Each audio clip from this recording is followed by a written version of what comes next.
Okay, we missed time. See, last class में like models की अगर मैं बात करूं, स्ट्रक्चर ऑफ एटम्स की बात करूं तो जे थॉमसन मॉडल हो चुका था, जे थॉमसन मॉडल हो चुका था, देन रदरफोर्ड मॉडल हो चुका था, एंड जो इससे काफी मतलब करेक्ट था। जे थॉमसन मॉडल में तो कुछ भी नहीं था, बस positively charge sphere and electrons were embedded in it, right. फिर रदरफोर्ड ने कुछ एक्सपेरिमेंट्स कंडक्ट किए थे, फेमस अल्फा स्कैटरिंग एक्सपेरिमेंट, उससे कुछ कंक्लूजन्स निकाले तो समझ में आया कि वो जो एटम है, atom must be atom has two different parts. One is nuclear part, which contains entire mass and positive charge, and electrons revolve around it in circular orbits. But कुछ थ्योरीज ऐसे आई जिनकी वजह से लगा कि Rutherford model is again not sufficient, we need something more to explain this. उनमें से सबसे पहली थ्योरी थी electromagnetic wave theory. Electromagnetic wave theory, ये सबसे इंपॉर्टेंट है, इलेक्ट्रोमैग्नेटिक वेव थ्योरी। तो एक नए टाइप की वेव का पता चला था, दैट इज इलेक्ट्रोमैग्नेटिक वेव। जैसे साउंड वेव है, वैसे ही एक दूसरी वेव का पता चला था, इलेक्ट्रोमैग्नेटिक वेव। लास्ट क्लास में बहुत डिस्कस किया था, फिर भी छोटी छोटी चीजें मैं बोलता हूँ वापस से जो इंपॉर्टेंट है। अगर आपको नहीं समझ में आई तो वापस पूछना, मैं वापस एक्सप्लेन करता हूँ। तो जैसे sound is what? Sound is a form of wave. क्या होता है? जैसे ट्यूनिंग फोक है, ट्यूनिंग फोक वाइब्रेट करता है, इसके प्रॉन्ग्स इधर जाते हैं, इधर जाते हैं, अंदर जाते हैं, बाहर जाते हैं। ये ट्यूनिंग फोक होता है, इसके प्रॉन्ग्स ऐसे वाइब्रेट करते हैं। तो ये जो वाइब्रेशंस है, ये वाइब्रेशंस जो हमको सुनाई देते हैं, तो जब ये वाइब्रेशन 20 हर्ट्ज से लेस होते हैं तो we can not hear it, right. We call it infrasonic sound, ये सुनाई नहीं देता। तो 20 हर्ट्ज से लेके 20,000 हर्ट्ज तक हमको सुनाई देता है, तो उसको हम लोग बोलते हैं Audible range, Audible sound. and above 20,000 again we cannot hear, that is known as ultrasonic, right? कुछ ऐसी कहानी यहाँ इलेक्ट्रोमैग्नेटिक वेव्स की। इलेक्ट्रोमैग्नेटिक वेव्स भी काइंड ऑफ वेव्स हैं, दो actually they are not wave, to be precise they are oscillating electric and magnetic field, oscillating electric and magnetic field. अब वो तो आपको एग्जैक्टली 12th में ही समझ में आएगा, बस इतना सा पार्ट अगर आप एडजस्ट कर लो तो मैं बाकी सारी चीजें आपको कन्विंस कर सकता हूँ वो वेव क्या है। Electromagnetic electromagnetic waves are oscillating electric and magnetic field. बस ये पार्ट आप मान लो कुछ है, बिकॉज इलेक्ट्रिक फील्ड भी आपको पता नहीं, मैग्नेटिक फील्ड भी आपको पता नहीं, तो कैसे मैं आपको एक्सप्लेन कर सकता हूँ। So this part I can not explain in 11th standard, this I will explain you in 12th standard, rest I can explain. ये एक्चुअली इसका बिहेवियर भी वेव की तरह ही होता है oscillating electric and magnetic field. ये वैसी वेव नहीं है जैसे आपने एक रस्सी लिया और ऐसा ऑसिलेट किया तो ये वेव ट्रांसवर्स वेव फॉर्म होती, ऐसा कुछ नहीं है यहाँ पे, but they show wave like character. तो they show wave like character, show wave like character, hence are known as waves.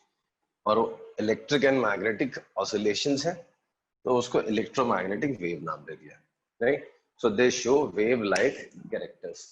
बहुत सारी प्रॉपर्टीज ऐसी हैं जो वेव्स की होती हैं, वो भी फुलफिल करती हैं, वो प्रॉपर्टीज शो करती हैं, इंटरफेरेंस, फिर डिफ्रैक्शन, पोलराइजेशन, रिफ्लेक्शन, रिफ्रैक्शन, एक मीडियम से दूसरे मीडियम में जाने में चेंजेस आते हैं।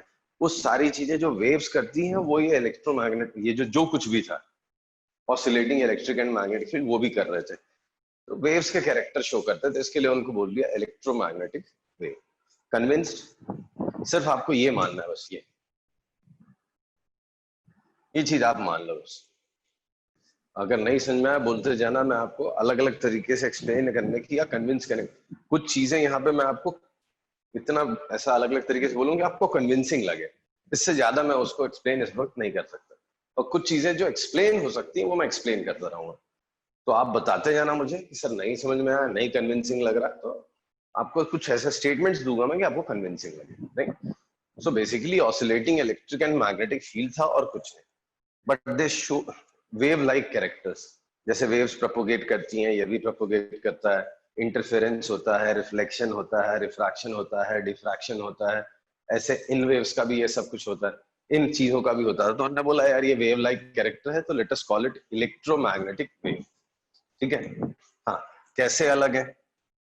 These waves require, mechanical waves require material medium for propagation. इनको नहीं चाहिए, they do not require, they do not require material medium for propagation. चलने के लिए मीडियम की जरूरत नहीं है, किसको? इलेक्ट्रोमैग्नेटिक वेव्स को। Why? Because they are fields, and field को मीडियम की जरूरत नहीं होती। Electric and magnetic field vacuum में भी क्रिएट होता है, right? Electric and magnetic field vacuum में भी क्रिएट होता है, तो उसके लिए they can travel in vacuum also, they don't require material medium for the propagation, ठीक है। फिर देखो, जैसे यहाँ पे था, ये भी एक वेव है, they give us sense of hearing. ऐसे ही यहाँ पे भी कुछ जादू होता है, क्या है? बहुत रेंज होती है, जैसे यहाँ फ्रीक्वेंसी की रेंज होती है ना, इसमें तो बड़ी रेंज है। ये 10⁻15 हर्ट्ज के आसपास तो दिखाई देती है, इनकी फ्रीक्वेंसी पे बड़ा वेरिएशन है। जैसे यहाँ पे ये वेरिएशन कम है ना, 20,000 हर्ट्ज कुछ नहीं है इसके लिए, इसमें बड़ा वेरिएशन होता है। तो 10⁻15 हर्ट्ज के आसपास जो वेव्स होती हैं वो दिखाई देती, विजिबल रेंज कहते हैं उसको। कुछ एक रेंज होती है कि इतने से लेके इतने फ्रीक्वेंसी तक की वेव्स दिखाई देती हैं आपको, ठीक है। आरएसएन में जैसे यहाँ पे आपको सुनाई देती है, ये वाइब्रेशंस आपको सुनाई देते हैं 20 हर्ट्ज से 20,000, वैसे ही वो वेव्स आपको दिखाई देती हैं। क्यों दिखाई देती हैं? जब वो सर्टेन वेव्स हमारे आईज पे, रेटिना पे फॉल होती हैं, वहां पे कुछ रिसेप्टर्स होते हैं या कुछ तो होता है मैकेनिज्म, जिसकी वजह से हमारे कुछ नर्व्स होती हैं, ऑप्टिक नर्व्स, वो ब्रेन को सिग्नल भेजती हैं कि ये फ्रीक्वेंसी की इलेक्ट्रोमैग्नेटिक वेव आई, तो वो ब्रेन उसको रीड कर पाता है, राइट। और उससे ज्यादा फ्रीक्वेंसी की रेंज मतलब वेव्स आएंगी तो वो सिग्नल ऑप्टिक नर्व्स नहीं भेजती, राइट। तो विजिबल लाइट से ज्यादा फ्रीक्वेंसी वाला भी एक वेव होता है, उसको बोलते हैं अल्ट्रा वायलेट। उससे भी ज्यादा फ्रीक्वेंसी एक होती है, स्पेशल वेव्स होती है, उनको बोलते हैं एक्स रेज। उससे भी ज्यादा फ्रीक्वेंसी होती है, उनको स्पेशल नेम है गामा रेज। उससे भी ज्यादा फ्रीक्वेंसी होती है, उसको बोलते हैं कॉस्मिक रेज, राइट। अच्छा, कम फ्रीक्वेंसी साइड भी होता है, इधर इंफ्रारेड होता है, इंफ्रारेड। ये सारी फ्रीक्वेंसीज दिखाई नहीं देती हमको। उसके नीचे भी होता है माइक्रोवेव्स, माइक्रोवेव्स। उसके नीचे भी होता है रेडियो वेव्स। ये सारी वेव्स आपको दिखाई नहीं देंगी। इलेक्ट्रोमैग्नेटिक वेव्स का बहुत रेंज रहता है, we call it electromagnetic wave spectrum या इलेक्ट्रोमैग्नेटिक स्पेक्ट्रम। तो बड़ी रेंज है उसमें। अगर आप वेवलेंथ के टर्म्स में बात करोगे ना, तो visible range somewhere around 10⁻⁻6 metre के आसपास होती है, और इसी के बहुत क्लोज अल्ट्रावायलेट। इससे फिर 10⁻⁻9 मीटर तक चलता है अल्ट्रावायलेट, फिर 10⁻⁻12 10⁻⁻15 के आसपास, और वो छोटी है। ये वेवलेंथ लिख रहा हूँ, यहाँ पे वेवलेंथ लिख रहा हूँ, नीचे फ्रीक्वेंसीज लिखी। फिर इससे बड़ी होती हैं, ये तो 10⁻⁻6 के आसपास ही होती है, 10⁻⁻3 1 किलोमीटर्स में भी होती है, क्योंकि किलोमीटर की रेडियो भी होती है, नहीं। तो ये चीज कन्विंसिंग लगी आपको? नहीं लगी तो मैं वापस एक्सप्लेन कर लूंगा, I don't mind. Yes sir. Yes sir. Okay. तो जैसे साउंड वेव्स थी, सुनाई देती थी, एक ज्यादा फ्रीक्वेंसी हो जाए, इससे ज्यादा फ्रीक्वेंसी फिर आपको सुनाई नहीं देगी, उससे कम फ्रीक्वेंसी दिखाई सुनाई नहीं देगी। वैसे इलेक्ट्रोमैग्नेटिक वेव्स का भी चक्कर है, इतने से इतने रेंज की है, मतलब यहाँ से यहाँ तक। तो वो अगर आपके रेटिना पे पड़ेगी तो यहाँ पे कुछ रिसेप्टर्स हैं जो उसको समझ पाते हैं, उतनी फ्रीक्वेंसी से वो एक्टिवेट हो जाते हैं, ऐसा कुछ तो होता है, जिसकी वजह से ऑप्टिक नर्व्स के थ्रू एक सिग्नल भेजा जाता है ब्रेन को, राइट। तो वो दिखाई देता है। उससे ज्यादा फ्रीक्वेंसी ये रिसेप्टर्स उसको डिटेक्ट ही नहीं कर पाते, राइट, और उससे कम वो भी डिटेक्ट नहीं कर पाते, तो वो दिखाई नहीं देती, बट ये वाली दिखाई देती। अब किसी किसी एनिमल के अंदर वो मैकेनिज्म हो सकता है कि वो दिखाई भी दे, जैसे कई जानवर होते हैं जो रात में देख सकते हैं, वो इंफ्रारेड रेस के थ्रू देखते हैं, तो उनके आईज में जो मैकेनिज्म होगा, it can detect infrared rays also. जैसे होते हैं जो अल्ट्रासाउंड भी सुन सकते हैं, राइट, वैसे ही कुछ ऐसे जानवर होते हैं जो इंफ्रारेड भी देख पाते हैं। इसके नीचे तो कोई नहीं देख सकता, इसके ऊपर भी कोई नहीं देख सकता, विजिबल रेंज दिखाई देता है। अच्छा, क्लियर है सबको? Yes, sir. कन्विंसिंग, जहां पे आपको लगे कि you are not convinced with the statement, please let me know, because it's more of information for you at this stage. हाँ, धीरे धीरे आगे बढ़ जाओगे, 12th में फिर से वापस मिलेंगे टॉपिक्स, तो आपको ज्यादा समझ में आएगा। anyway, तो दिखने लगता है, तो दिखता तो बहुत कुछ है, तो अलग अलग कलर्स होते हैं, अलग अलग कलर्स होते हैं। तो ये कलर्स क्यों होते हैं? वहां पे भी रेंज है। अगर वेवलेंथ की बात करूं तो 4000 एंगस्ट्रॉम से लेके 8000 एंगस्ट्रॉम तक वेवलेंथ की रेंज है। there's a range of wavelengths from 4000 angstrom to 8000 angstrom। इस रेंज में जितने भी वेवलेंथ है इलेक्ट्रोमैग्नेटिक वेव्स की, वो सब दिखाई देती है। 4000 एंगस्ट्रॉम यूनिट वायलेट कलर का दिखाई देता है, और ये वेवलेंथ आपको रेड कलर के दिखाई देती है। इसके बीच में सब Indigo, blue, green, yellow, orange, red, VIBGYOR, जिसको हम लोग बचपन से विबग्योर पढ़ते आ रहे हैं। तो सबसे छोटी वेवलेंथ विजिबल कलर में वायलेट कलर की होती है, सबसे छोटी वेवलेंथ या सबसे ज्यादा फ्रीक्वेंसी, राइट। फिर सबसे बड़ी वेवलेंथ रेड कलर की दिखाई देती है, या सबसे छोटी फ्रीक्वेंसी विजिबल कलर में रेड कलर। सर 4000 का क्या लिखा है? एंगस्ट्रॉम, एंगस्ट्रॉम, ए एंड इसके ऊपर 0, ऐसा एंगस्ट्रॉम। इसका मतलब होता है 10⁻⁻10 metre. 1 angstrom is 10⁻⁻10 metre. It's a small unit of length. आजकल नहीं यूज करते, आजकल उसको रिप्लेस कर दिया नैनोमीटर से, जो हमने केमिस्ट्री में फर्स्ट चैप्टर पढ़ा था, सब्सिडरी यूनिट्स। तो अगर आप बुक्स पढ़ोगे तो मेरी हैबिट अभी भी पड़ी हुई है एंगस्ट्रॉम लिखने की, आजकल की बुक्स में नैनोमीटर लिखा होता है। 400 नैनोमीटर से लेके 800 नैनोमीटर। मेरी आदत आज भी पहले की पड़ी हुई है, एंगस्ट्रॉम, हमारे टाइम में एंगस्ट्रॉम चलता था तो एंगस्ट्रॉम लिखा हुआ, बट एसआई यूनिट में एंगस्ट्रॉम वर्ड यूज नहीं होता, they use nanometre as a subsidiary unit, right. Nanometre कितना होता है? 10⁻⁹ मीटर। एंगस्ट्रॉम होता है 10⁻10 मीटर। तो बुक में देख के अलग वैल्यू आप कंफ्यूज मत हो जाना। नैनोमीटर का मतलब होता है 10⁻⁹ मीटर। तो मुझे कभी हमेशा लिखते देखोगे आप 4000 एंगस्ट्रॉम, इसके आगे मीटर वीटर कुछ नहीं लगता, इसका मतलब ही होता है 10⁻⁻10 मीटर, नाम ही दिया है। और बुक्स में देखोगे आप तो वो एसआई यूनिट लिखते हैं, 400 नैनोमीटर। याद है ना, nanometre, sir units micrometre. And dimension वाले चैप्टर में तो सब पढ़ाया गया ना। हाँ, लेकिन वहां पे भी लिखा होगा ऐसा, angstrom is not a SI unit. Angstrom जो है ना, it's not considered SI unit. Nanometre is SI unit, subsidiary units में काउंट होता है। एनीवेज, आपको इतना तो समझ में आ जाएगा। मतलब अभी आजकल की बुक्स में एंगस्ट्रॉम यूज नहीं होता, जल्दी से नहीं देखा मैंने। आप अच्छी बुक्स पढ़ोगे उसमें एंगस्ट्रॉम नहीं लिखा होता है। अभी एनसीईआरटी रीड करोगे तो आई बिलीव उसमें एंगस्ट्रॉम नहीं लिखा होगा, उसमें नैनोमीटर लिखा होगा। चलो, ये कोई बड़ा कंसर्न नहीं है, एक ही बात है।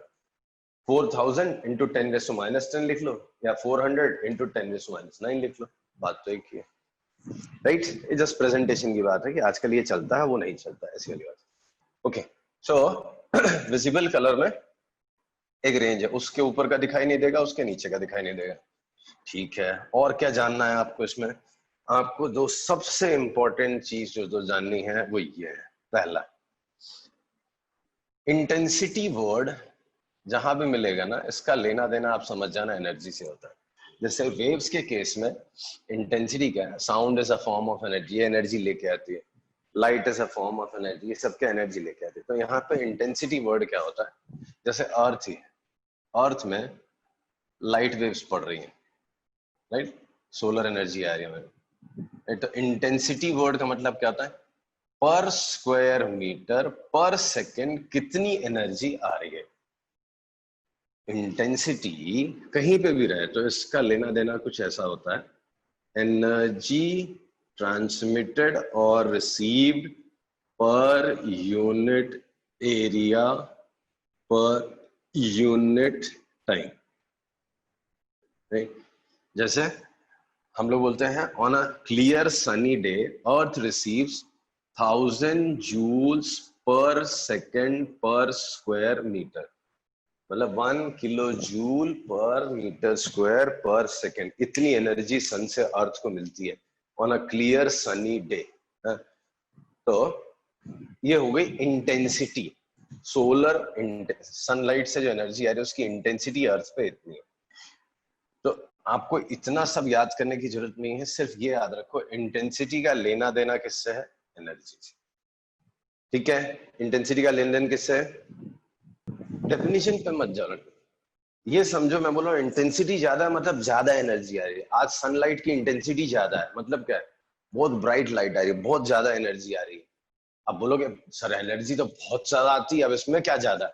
मतलब पर स्क्वायर मीटर पर सेकेंड किस में ज्यादा आ रही है? वो ज्यादा इंटेंस हो रही है।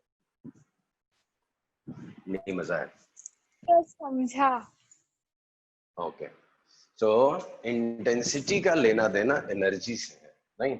Energy received per unit area per unit time is what we say is intensity. But आपको इतनी डेफिनेशन ना याद रहे कोई बात नहीं, यहाँ पे अभी हमको जरूरत नहीं, क्योंकि इसके ऊपर कोई न्यूमेरिकल नहीं आता। जानना क्या जरूरी है आपको? In case of sound, sound में अगर मैं कहूं आपको इंटेंसिटी इज मोर, उसका मतलब क्या है? ऑफ लाइट अगर मैं बोलूं इंटेंसिटी इज मोर, मतलब क्या ज्यादा है? Intensity is more, that is brightness is more.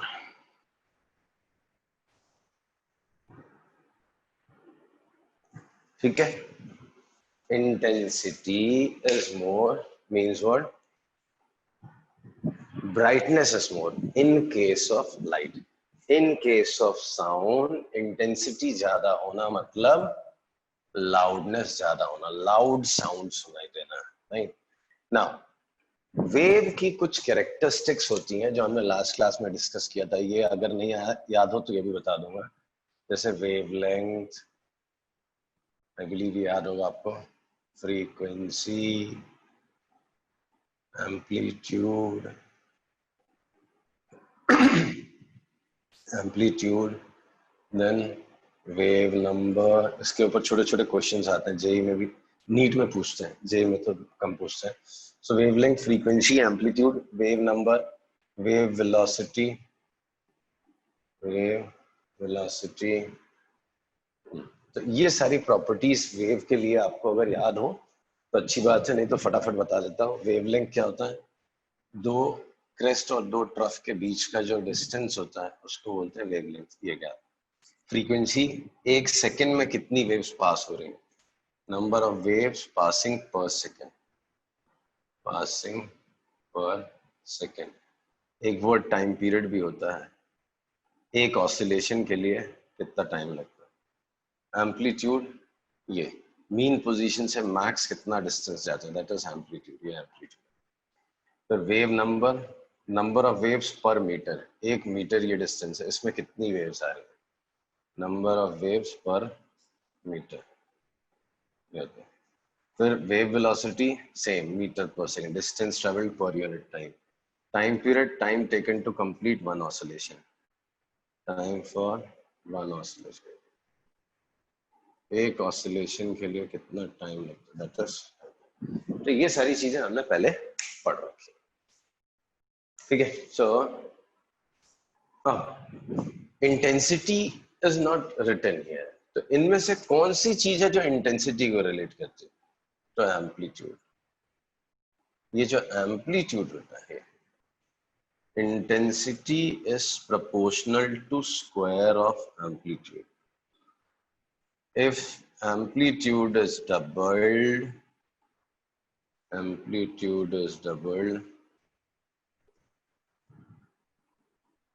intensity increases by 4 times, increases by 4 times, something like this.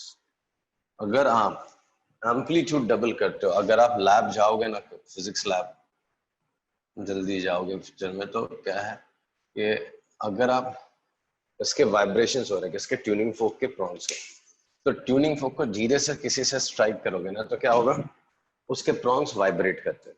अगर जोर से मारोगे तो और जोर से वाइब्रेट कर, एम्पलीट्यूड बढ़ जाता है उनका, फ्रीक्वेंसी उतनी रहती but amplitude of vibration increases. तो एम्पलीट्यूड बढ़ जाने से क्या हो जाता है, लाउड साउंड सुनाई देता। पहले आपको नहीं सुनाई दे रहा, और जोर से मारो और एम्पलीट्यूड बढ़ जाएगा और फिर आपको सुनाई देने लगेगा, राइट। तो इंटेंसिटी का लेना देना एनर्जी से है। वेव की कौन सी प्रॉपर्टी इंटेंसिटी को डिफाइन करेगी, वो है amplitude. Intensity is proportional to square of amplitude. If you double the amplitude, intensity becomes 4 times. If you triple the amplitude, intensity becomes 9 times. आपको अगर बहुत ज्यादा इंटरेस्ट जानने में एनर्जी और इंटेंसिटी का क्या लेन देन है, तो intensity is energy received per unit area per unit time. Is it clear? Okay. दूसरी चीज है जो अभी जस्ट मैंने बताई थी, जो बहुत इंपॉर्टेंट है, वो है different colours are due to different wavelength. Repeat, different colours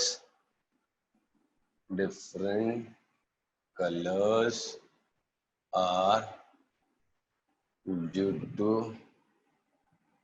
different wavelength. Wavelength अलग होने से फ्रीक्वेंसी भी अलग हो जाती है। So different colors are due to different frequency or different wavelength. Okay?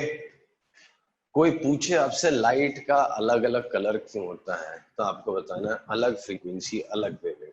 अब इसको थोड़ा सा कन्विंसिंग करने के लिए, आपको बताने के लिए, आपको मैं बताता हूँ साउंड के बारे में। साउंड आपने 8th में और 9th में पढ़ा था, तो शायद काफी कुछ भूल चुके हो गए, फिर बताता हूँ मैं।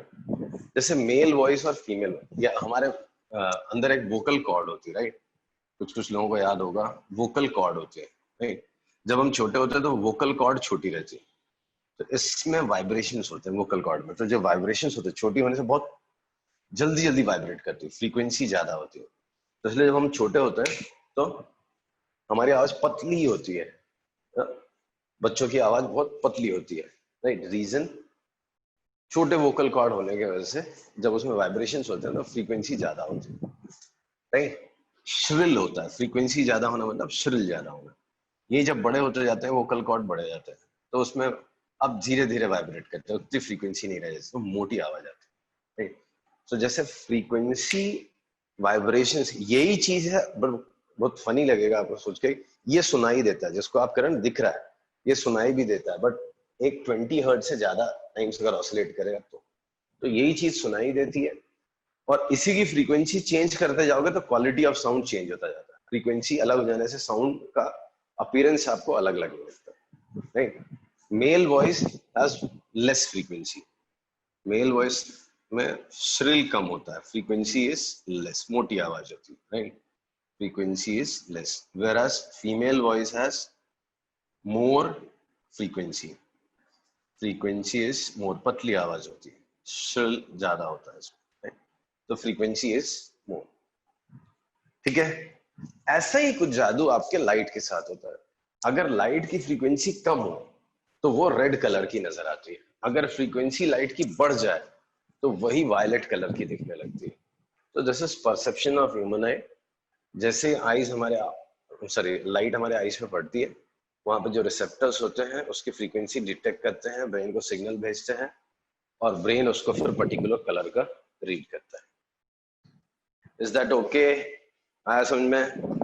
कन्विंसिंग लग रहा है? Yes sir. Okay, good. चलो, तो ये हो गए इलेक्ट्रोमैग्नेटिक वेव्स। अब बुक्स में देखना है, इलेक्ट्रोमैग्नेटिक वेव के बारे में एक स्टेटमेंट लिखा होता है, कोई भी बॉडी, कोई भी ऑब्जेक्ट, कोई भी सरफेस देखो आप, it continuously emits radiations irrespective of the every every object continuously emits energy in form of radiations, irrespective of, छोड़ ज्यादा नहीं बताता, इतने बोलता हूँ, from in form of radiations. These radiations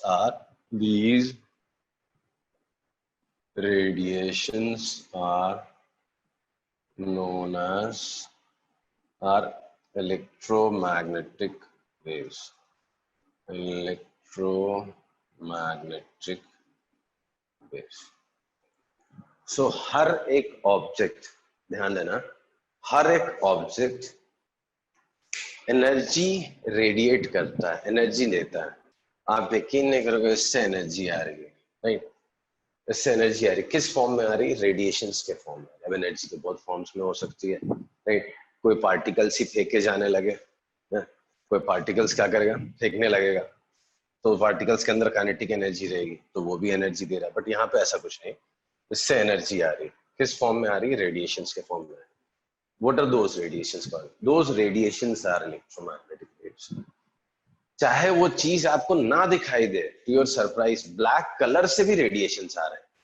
आपको ब्लैक कलर सबने पढ़ रखा है. Black colour is what? which absorbs everything, right? ये ब्लैक कलर है, right? This is black because it absorbs anything. It does not radiates anything, right? अगर ये radiate करने लगेगा तो हमको अलग कलर का दिखने लगेगा. ये तो सबने सुन रखा है ना? Yes sir. किसी भी चीज की विजिबिलिटी, कोई ब्लू कलर का है, ब्लू कलर का क्यों दिखता है? बिकॉज वो सारी लाइट एब्जॉर्ब कर लेता है, सिर्फ ब्लू वाली फ्रीक्वेंसी जो है वो रिटर्न कर देता है, तो इट अपीयर्स ब्लू. तो कोई भी चीज ब्लैक क्यों दिखता है? Because it absorbs everything and does not radiates anything, right? तो अब आप बोलोगे तो फिर क्या इससे भी रेडिएशन आ रहा है? इससे भी रेडिएशन आ रहा है. ब्लैक कलर से भी एनर्जी बाहर आती है इन फॉर्म ऑफ रेडिएशन. फिर हमको दिखाई क्यों नहीं देता वो? ओके, वो विजिबल रेंज में नहीं है, वो इंफ्रारेड रेडिएशंस देता है, राइट? ब्लैक कलर से भी लाइट आती है, एनर्जी आती है, एनर्जी नॉट लाइट, एनर्जी आती है, रेडिएशंस आते हैं. बट कौन से रेंज में आता है वो?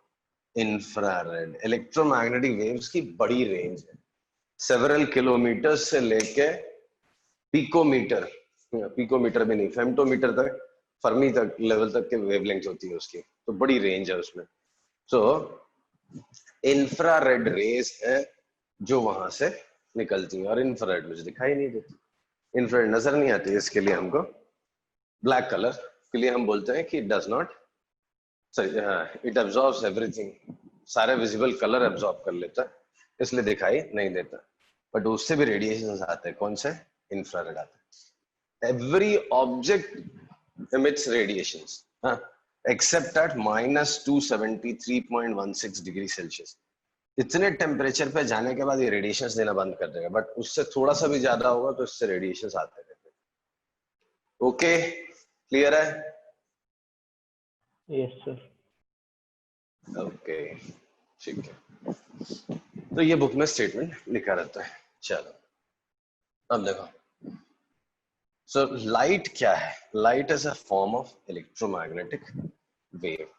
Waves में एनर्जी का लेना देना इंटेंसिटी से, इंटेंसिटी का लेना देना स्क्वायर ऑफ एम्पलीट्यूड से होता है. ठीक है, ओके. तो क्या इलेक्ट्रोमैग्नेटिक वेव थ्योरी हर चीज को एक्सप्लेन कर सकती है? तो इलेक्ट्रोमैग्नेटिक वेव थ्योरी भी कुछ फिनोमेना है जिनको एक्सप्लेन नहीं कर सकती. कैन नॉट एक्सप्लेन, अब ठीक है. cannot explain. ये बहुत इंपॉर्टेंट टॉपिक है, इसी से आपको अगले मॉडल समझ में आने वाला है. Black body radiation, black body radiation पहली चीज. दूसरी बहुत इंपॉर्टेंट, फोटो इलेक्ट्रिक इफेक्ट, ये नहीं समझा सकते. तीसरी नॉट वेरी इंपॉर्टेंट सिलेबस हिसाब से, temperature dependence of specific heat capacity है, just heat capacity of solids. Then finally जो नहीं समझा सकती और सबसे इंपॉर्टेंट है इसमें इन चारों में से, line spectra specially with reference to hydrogen, जो हमारे सिलेबस में है, विथ रेफरेंस टू हाइड्रोजन। ये चार चीजें इलेक्ट्रोमैग्नेटिक वेव थ्योरी भी एक्सप्लेन नहीं कर सकती। पहला है ब्लैक बॉडी रेडिएशन, दूसरा है फोटो इलेक्ट्रिक इफेक्ट एंड तीसरा है लाइन स्पेक्ट्रा। तो एक एक करके पहले डिस्कस करते हैं। तो ब्लैक बॉडी रेडिएशन में क्या प्रॉब्लम है, ब्लैक बॉडी रेडिएशन क्या होता है, ब्लैक बॉडी रेडिएशन में क्या प्रॉब्लम है, जिसको इलेक्ट्रोमैग्नेटिक वेव थ्योरी एक्सप्लेन नहीं कर सकती।